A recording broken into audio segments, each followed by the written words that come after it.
దేవుడు మనిషిని తన చేతులతో సృష్టించేటప్పుడు ఆ మనిషిలో తాను నివసించాలని ఆశపడి హృదయం అనే గదిని ఏర్పాటు చేసుకున్నాడు. మనిషి యొక్క హృదయంలో తాను నివసించి ఆ మనిషిని సుఖ సంతోషాలతో వర్ధిల్లింపజేయాలని, సంతోషము సమాధానము అనుగ్రహించాలని కోరుకున్నాడు.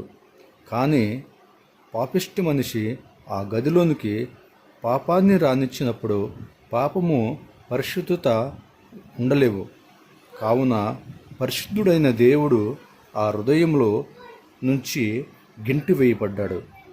ఎప్పుడైతే దేవుడు ఉండవలసిన ఆ హృదయంలో మనిషి పాపాన్ని ఉండనిచ్చాడో అప్పుడు తాను కలిగి ఉన్న శాంతి, సమాధానము, ఆనందము అంతా కూడా దేవునితో పాటు ఆ హృదయంలో నుంచి వెళ్ళిపోయాయి.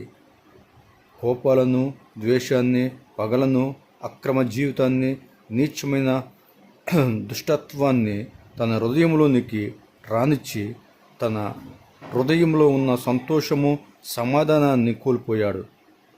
ఇదంతా గమనించిన దేవుడు, అయ్యో, నేను ఉండవలసిన హృదయంలో పాపిష్టి మనిషి చీకటిని చేర్చుకున్నాడే, పాపిష్టి క్రియల చేత నింపుకుని నెమ్మది సమాధానము లేక అల్లాడిపోతున్నాడే.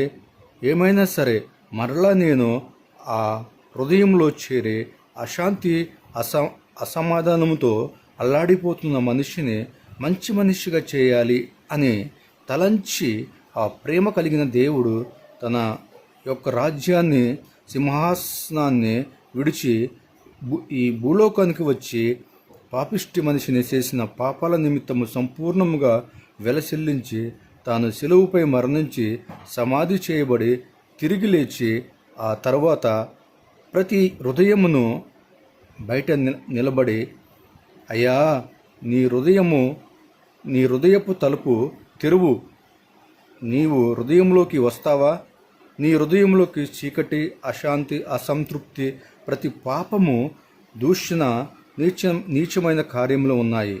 అవి నీలో ఉన్నంత వరకు నీకు సుఖ సంతోషాలు ఉండవు. నీ హృదయంలో పాపము ఉన్నంత వరకు నెమ్మది, సమాధానము ఉండదు. అయ్యా, ఆ హృదయము నాదయ్యా, నేను నీ హృదయంలో ఉంటేనే నీకు సంతోషము, ఆనందము, నీ జీవితానికి ఒక విలువ ఉంటుంది, బ్రతుకు బాగుపడుతుంది అని చెప్పి హృదయపు తలుపు తడుతున్నాడంట. నేను నిన్ను నా స్వహస్తాలతో సృష్టించుకున్నానయ్యా, మట్టిలో నుంచే చేశాను. నీ శరీరము మట్టికే చేరుతుంది, కానీ నీ ఆత్మ నా దగ్గరకు చేరాలి. ఆ ఆత్మ నా దగ్గరకు చేరక మునుపు అది అపవిత్రముగా ఉండటానికి వీలు లేదయ్యా. దానిని పవిత్రపరచడానికే నేను దిగి వచ్చానయ్యా.